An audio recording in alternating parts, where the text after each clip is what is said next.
Welcome to Unpeeled, Veggie Tales in the Raw. Sup, YouTube? Welcome back. Why? I don't know. There was a countdown. There's a 3, 2, 1, and I was like, "What's the thing that would make Andy the most upset in this moment?" Some F-boy on YouTube. You nailed it. Like, what's up, YouTubers? My name is Chaz. Welcome back. That was the energy. Welcome to Unpeeled Veggie Tales in the Raw. In the Raw. We've got quite the episode for you today. We watched the Snoodles tale and Dr. Jiggle and Mr. Sly. Yeah, another kind of a theme, not as much bully-centric like our last episode, but definitely a lot of bullying, a lot of the theme of like how you see yourself, you know, your value. Yeah. I was gonna say with Snoodles, we'll get into it, but I feel like last episode, definitely bullying. Bullying was the theme. There was bullying happening in this, but this was largely like shame, like self-degradation and shame. Yeah. Anyway, our favorite topics here at Unpeeled. We're welcoming Larry back to the countertop because Larry's been in Danish immersion school camp. Danish immersion camp. The most elaborate introduction I have seen on the countertop. Really weird. So bizarre. But loved it. For me, I love the specificity. This was the funniest countertop intro I have seen to date, in my opinion. It's so fast and Bob gets so angry. There's something about like fast humor with escalating emotions where like the classic American style is to just keep going bigger until you explode. But the British style is to keep like quipping and undercutting. And they did both at the same time and it never exploded. It just got to the place of ending. I loved it. Done. It was very good. But Larry didn't end up going to the camp. Well, he did for one day, and then he got lost in a canoe ride, and then ended up in something like what was the camp? He ended up in a different camp, which was overtold British stories of some kind. It was so specific that I didn't even want to write it down. Larry being Larry, I mean, he never sticks to a script, okay? He's out there improvising. He's doing his thing. You look like Bob and I look like Larry today. Oh my gosh. Wow. Are you attracted to me now?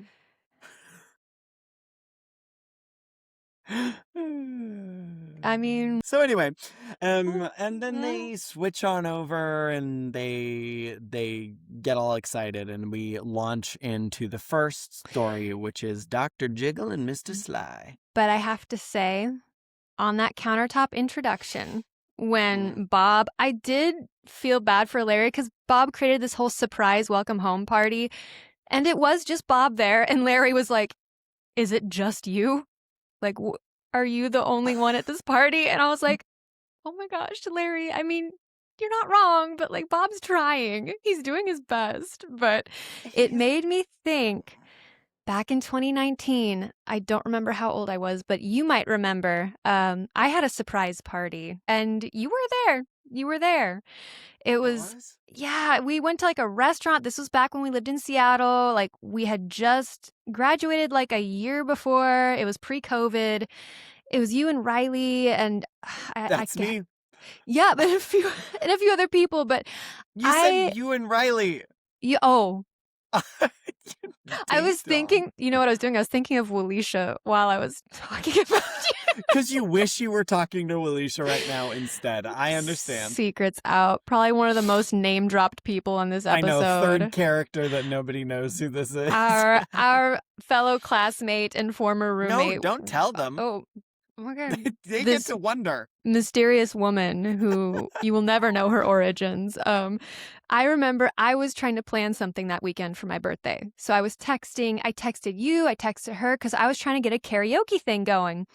And so I was asking her if she was free that weekend. And I was like, yeah, did it X, Y, and Z. And I wasn't letting on that was my birthday. But finally, she had connected the dots by the time I had invited you and Monica and like several people. And she was like, wait, that's your birthday. And I was like, yes. And she's like, just stop planning. I'll take care of everything. And I was like, oh, okay. We'll see what she does. Literally heard nothing else. Then that weekend, the day my actual birthday, I was sitting there at work and slowly these text messages started coming in of people canceling for the weekend. Mm-hmm. They're like, hey, I'm sorry I can't like make it. You were like the fourth person to text me and you didn't even give a reason. You're like, hey, I'm sorry, like I can't make it tonight. And I was like, oh my gosh. So all day long, I was like working at the coffee shop, so sad because everyone canceled on me. And I went home and Walisha was like, I'm having a bad day, Andy. Can we like just go hang out and get dinner? And I was like, yeah, sure. This is just a weird day for everyone, you know? And I was feeling bummed. I was like, man, I can't believe everyone canceled on me on my birthday. And then I get to the restaurant, the sandwich restaurant, and all of you were there with little sound noisemakers and like so basically she had created this emotional whiplash of a day where I thought everyone had canceled on me.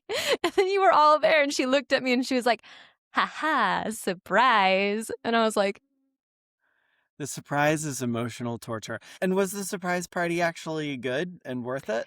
it was so fun. It was Instead so of what you fun. had planned, which was what you wanted to do, and then we didn't do that? It just cracked me up because it's not like anything was wildly different. It was basically the same thing. It's It the was same just, thing, except everyone told you that they didn't like you anymore. except I just took a journey real quick of like my self-esteem being shattered for a little Oh bit my and god, then coming this is back. actually this is actually so similar. Okay, I'm gonna share a surprise party story too. I was turning like 17 or 18. Um, and I was at back in my youth group days. Here we go. I invited all of my friends to go to the it was called the station or the harbor. I can't remember if it was post name change or not, but it was like this little like building that was just for our youth group. I Mm. invited all my friends to go there because I was like one of the leaders there, so I had a key and could use it whenever I wanted and stuff like that. And at a specific time on my birthday to celebrate my birthday, and then I walked in at the time that I invited everyone, and everyone jumped up and said surprise. But you planned, so you knew they'd And be there there. were, but there were a couple people who were like, "Are you surprised? We planned a surprise party." I was like, "With all the same people I invite, yeah, I invited you. It was Well, for this time." And they were like, "Yeah, but you weren't expecting it to be like. There's a couple other people here. There's pizza." I was like, "I ordered the pizza. what is this I theme? ordered it. Why are we planning our own surprise parties, Riley? I don't know. I have no idea." I was like, but it wasn't a joke. It wasn't a bit. They were like, "We got you." And I was like, They really. I can't stand you. And so I left the church, turned gay, and distanced myself from all of those people. We found the turning point. It was right there. Mm-hmm. That surprise Yep. party. That's hilarious. They just really were like, yeah, we got them. We got them good. Oh my gosh. And in a way, they did. They And did. in a way, they did. They did. Oh my. Anywho, diving into this, well, I guess the Snoodles situation we watched first. Yeah, how Dr. Seuss can you get before you're infringing on IP? You know? They were riding that line. I was like, It was the whole thing. okay. And it was similar to Flibberoloo that they were doing that. They brought back that style where they Yeah. poetically narrated the entire story. And there were, there were jokes interspersed and stuff like that. But they actually referenced Doctor Who, or Doctor Who. Oh my God, the British is getting to me. Kissing Dr. Seuss cousins. multiple times. And I was Yeah. like, Yeah, I they don't talked know, about you eggs and guys. That ham, estate, and I I was like, know. I oh. was like, that estate is not known to play nice. Like, I don't know what we're doing. They did it though. It was very heightened version of Flibberoloo with classic rhyme scheme, like the animation so similar. But these little Snoodles, oh my gosh, these Mm. adult Snoodles were Mm-mm-mm. so mean, like Mm-hmm. so mean. But I thought it was a beautiful way of just conveying how we carry things like our perception is shifted by what people say to us. What was the Mm-hmm. quote from the mean Snoodles? When they were painting all these mean paintings of this little tiny Snoodle who was just trying to figure himself out. Like they painted these like rude, mean pictures and they were like, here, carry this with you. And I was like, Right. wow, don't we do that though? Don't we carry things with us into our adulthoods? Like, I don't know. It just struck my feels chord, okay? I know, because I looked over at you and at one point Andy was crying. I, my eyelashes were itchy, okay? I wasn't crying, I but looked over and Andy was like, it was so sad. I was like, this poor Snoodle. Like he's just trying to figure and most of himself. the time, a character like that they'd make Junior, and so we would never feel for that character. No. But they actually made this character so adorable, Mm-hmm. both in design and in voice actor. I was like, holy hell, this is. I'm like, stop being mean to this child. Truly so much more empathy for this main character.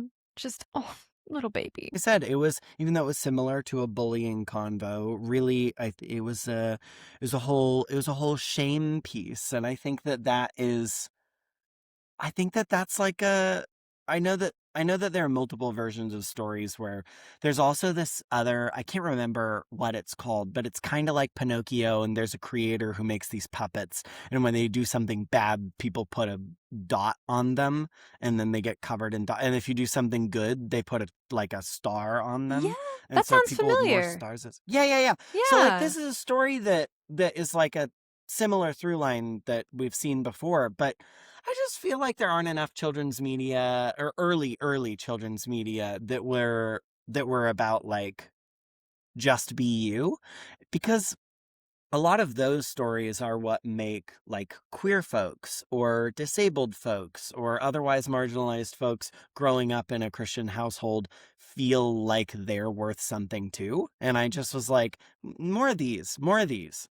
Mm-hmm. Yeah, Until God turned into like sort of a weird, creepy perv. that got interesting. Yeah, because we never saw this God character, but he was No. the Snoodles maker, but we didn't see him. It was like a creepy Yeah, Wizard of Oz. just a door opens and says in a rhyming couplet is like, Come in. won't you come in? I've have been tea waiting for you. Don't you want some tea, little I was Snoodle? I And was the like, Snoodle's like, yeah, I guess. And I was like, okay, Jeffrey Dahmer, like, chill out. it was weird. It was a very odd vibe, but the Snoodle did make it out unscathed. I mean, So, yes, okay. This is another problem that I had with the wrap up of the story, though, is that like Snoodle goes in and creator person says that he's the creator, and he's like, so take all those out of your backpack. I'm throwing them in the fire for you. And the only one that matters is mine. And then he paints a picture of what the Snoodle really is and says, this is you, carry this with you. Yes, it's a positive picture, but I wish that there was some like angle on it that was like, let this be self-generated, like find your own you and carry that with you, and you decide who that is, not have it be predefined for you by some superior being. And I don't know, as I'm curious what your thoughts are on that, because that's like that's a firm Christian held belief that is like, God sees me best of anyone. And yeah. I'm like, but where's your autonomy in self-generating your own self-soothing? I think, yeah, as someone who, I don't know if we've identified this on this podcast. I guess I should preface, like, I identify as a Jesus gal. So if you hear me saying Jesus wept or something, I'm not making fun of Christians. That's actually, Yeah, you are. I You thought are a about that. little. I thought about that earlier. I was like, I don't know if I know, but I identify as Christian Jesus gal. So yeah, I do that perspective of God sees you in your truest, most loved form, like who you really are at your core. I do believe that, and that is like that space, at least for me, of where I do find my value and my love and my worth, like especially when the world is out there trying to like knock you down. But you're asking like how that plays in with autonomy and like free will of like how And like critical self-worth. thought and taking care of yourself and generating your own self-soothing. I'm just like, Mm, where's the line between outsourcing that and letting the spirituality be part of that in a healthy way? Because I am mm, somebody who believes that spirituality is a core pillar of mental wellness. mm-hmm. But I'm not necessarily a believer that like I need to derive all of my self-worth from an omnipotent power. You know what I mean? Okay. Or a benevolent power. I got you. I'm trying to make my words sound right. I guess I guess the huge thing when it comes down to it is I don't know, the feeling of autonomy and not having to choose like, well, I have to believe this because God says so. There is that aspect of free will. Like there's nothing that's I mean, we don't have to choose to believe in God and follow God and do that because that's again getting into the hermeneutics of that. But I don't know, when it comes to uniqueness and having confidence in that, I I think we're all like unique in our own special way, like little prisms, you know? Like we've got our own little weird quirks and stuff. And kind of how I see it is like if God is like a light, like my ring light, shining through the prism, how you Onto your reflect, glasses.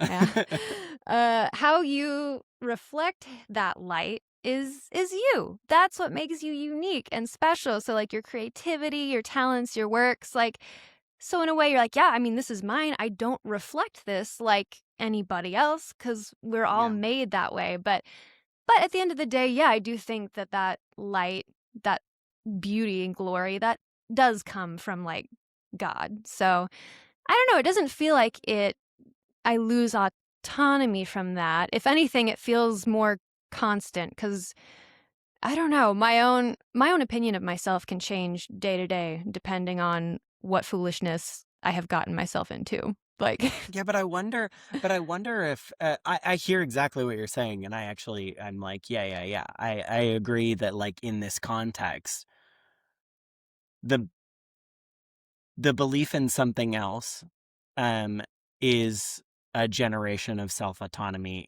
in its own right. And so choosing to believe something, and I mean specifically, this isn't me saying God's not real. I'm saying like choosing to believe God's love for you is kind of still generating your own choice to say, yes, I am worth that thing.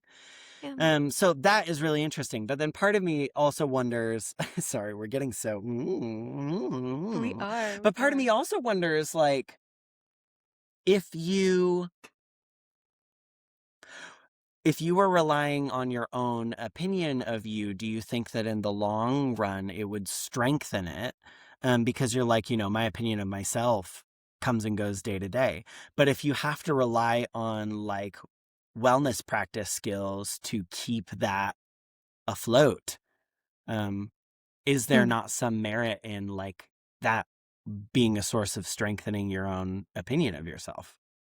Oh, well, I mean, I am strongly an advocate for like mental, like wellness, health practices. Like, I am, meditation, gratitude lists, like therapy. Like, I am all down for like the psychological approach to that too. I think for me, it's just a marriage of both. Like, yes, practicing self compassion, like awareness when it comes down to it, like, yes, those practices all do kind of revolve though around that faith, that choosing to believe that in that love and relationship with God. So Yeah. it's very Yeah. married. It's very And meshed.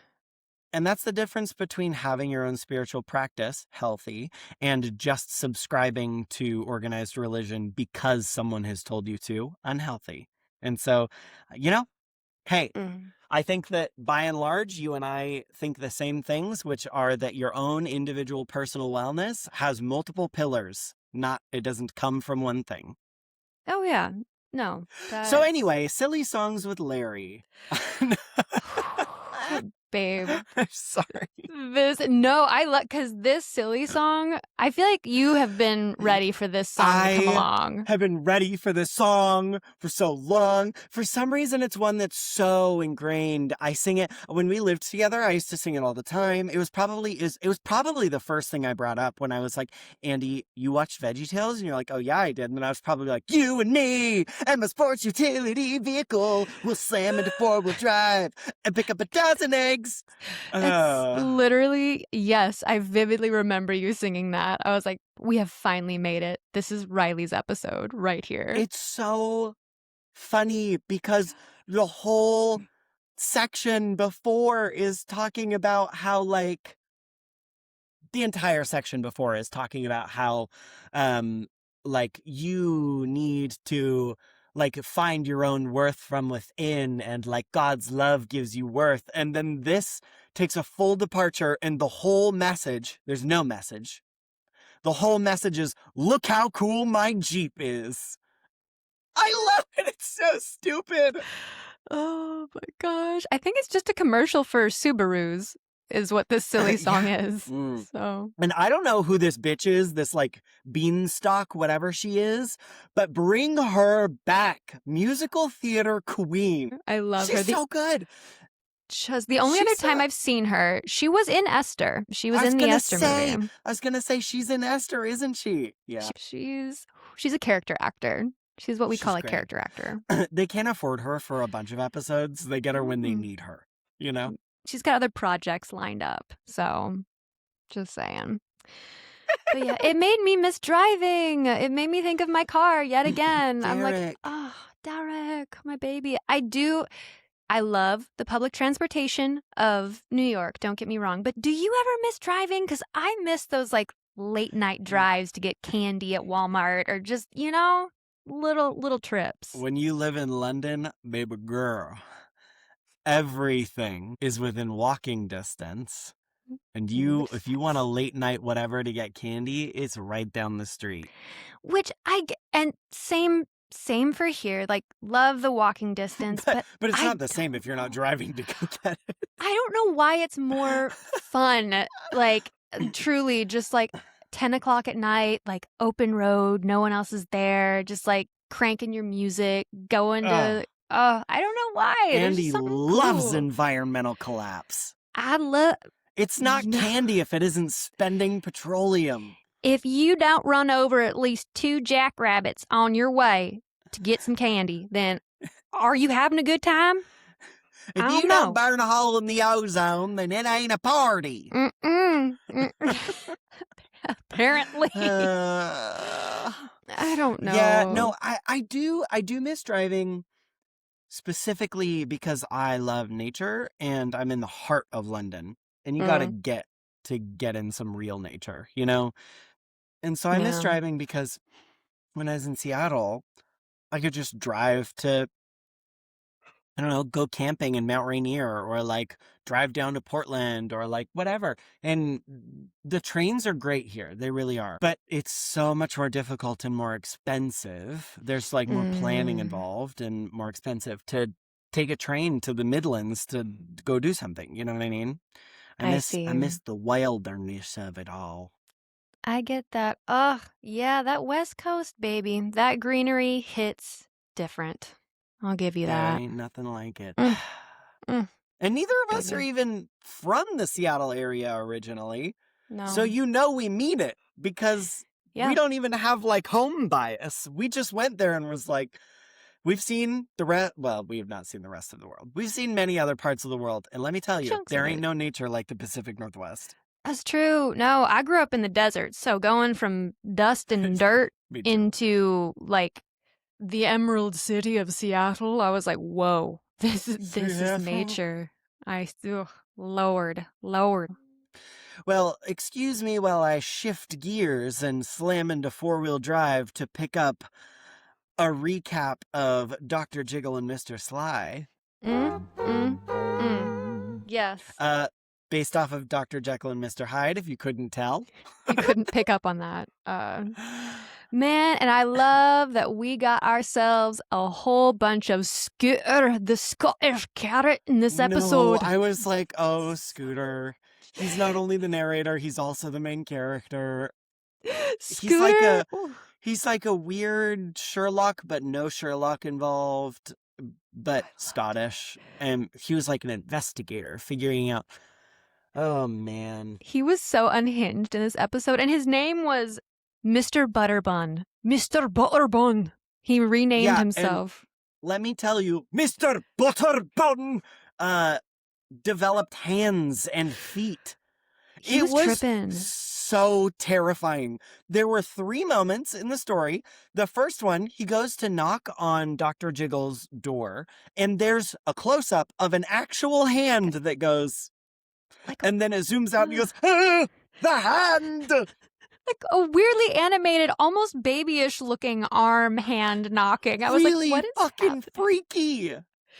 And then later he's like, I'm gonna sneak around, and it zooms in and there's a close-up of these giant clomping feet and like sneakers. And then he goes, ah, the feet! He was losing it. Like, but no one, they don't. No one else saw it. No, Larry's character is like, what? And then he just goes, never mind. And then they move on. I feel like Scooter wrote that whole episode. I think he wrote Dr. Jiggle and Mr. Sly. Like, it was, yeah, unsettling. But also a little bit of body shaming in this episode. Just a skosh. Like, no, a lot of body shaming, but then tried to be spun to be body positivity at the end. Right. It just landed. They like made a lot of fun of Dr. Jiggle. Yeah. By framing, not by what people said about him.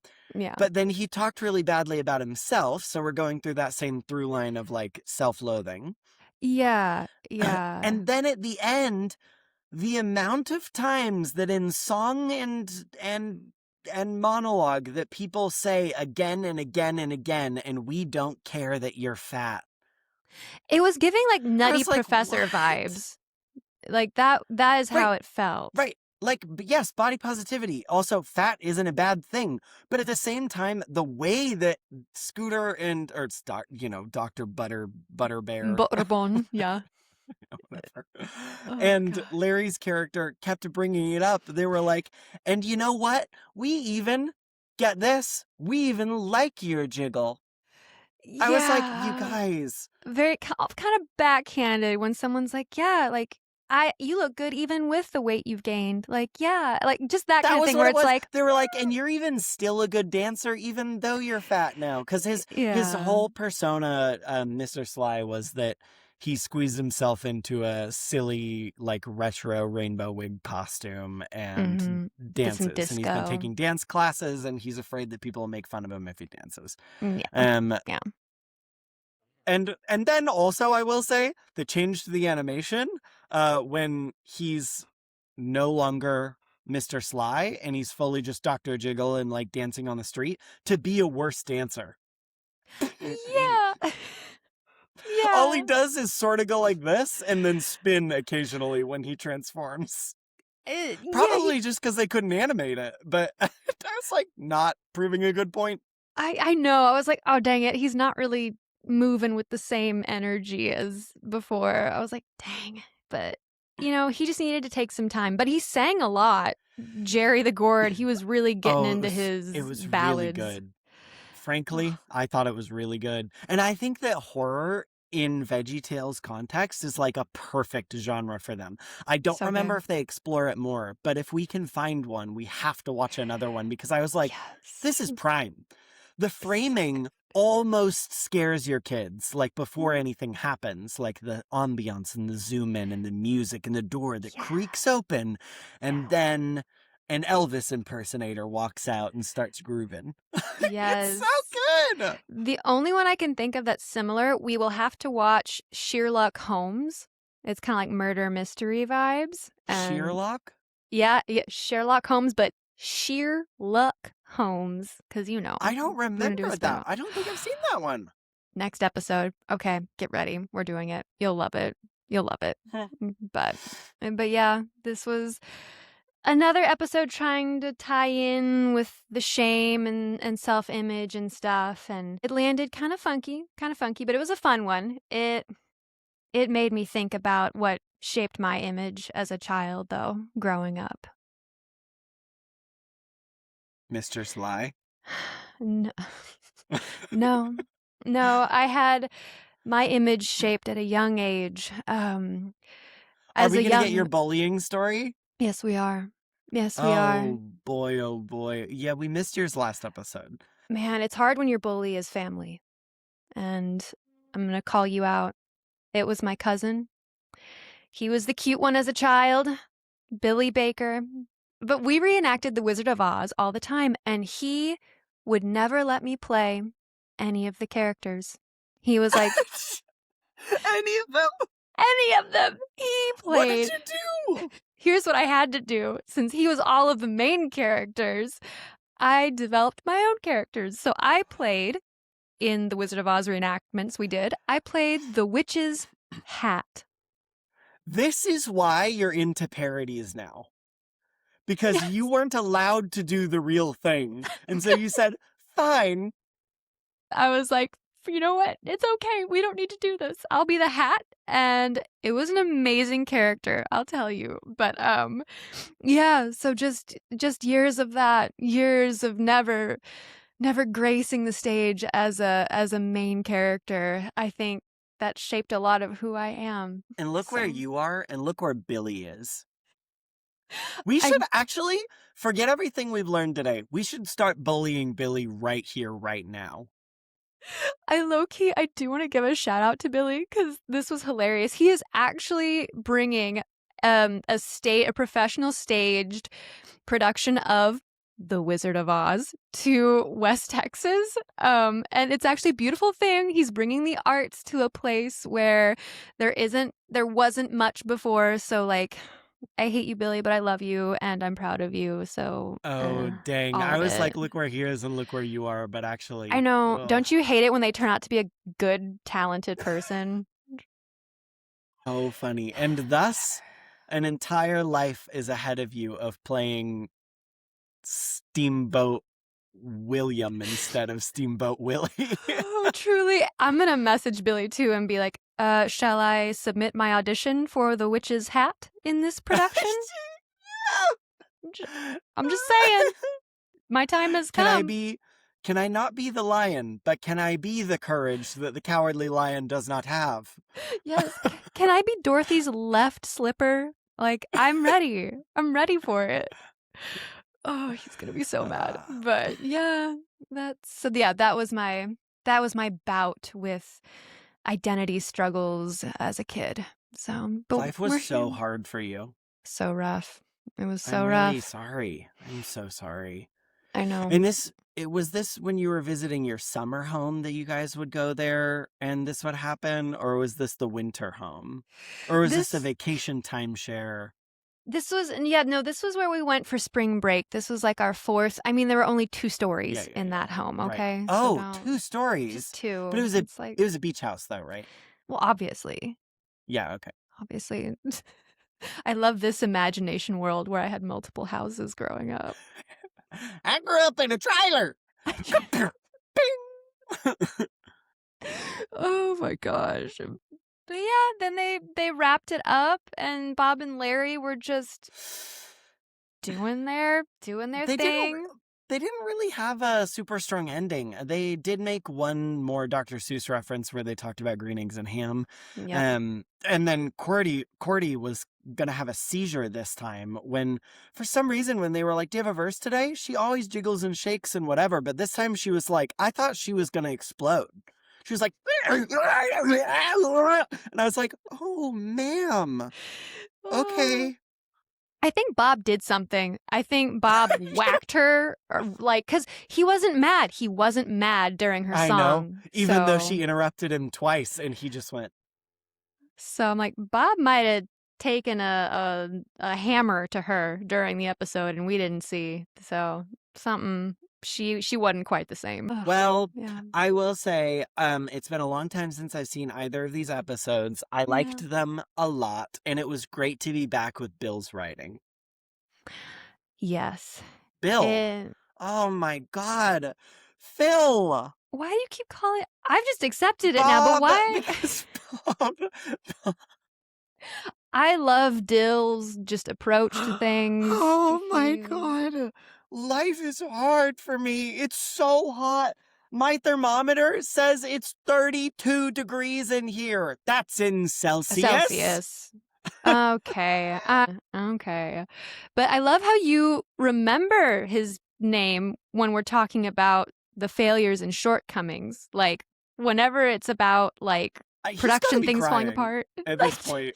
Because The we've last mentioned 4 episodes we've done, we've been like, when we did Jonah, we were like, oh no, leading up to Jonah, we were like, and they were about to be tanked. And then Jonah, we were like, but was it worth it? They got bankrupt. And then the last 2 episodes, we've been like, and what a failure he was to make that decision. like I'm like, why? Re-listening to it, I'm like, we were really just coming after Phil, which, like, great writer, terrible businessman.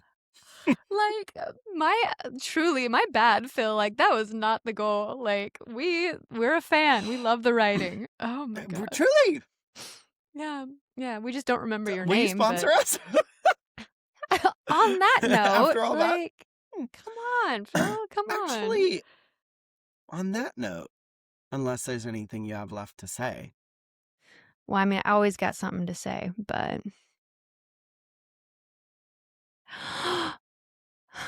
goodbye, my love.